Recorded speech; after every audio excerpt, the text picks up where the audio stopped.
அசுரரை அழித்திடவே தேவர்கள் செல்லும் வழிதனிலே சந்தி கால பூஜை செய்ததினால் சந்நிதி என்ற பெயர் வந்ததுவோ.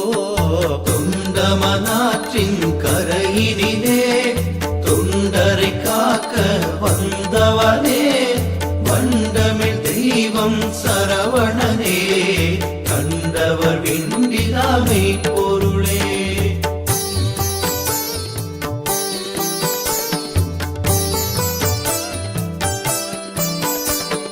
சீர்பெற்ற இந்த தலத்தினிலே சிறப்பறிய வந்தானோ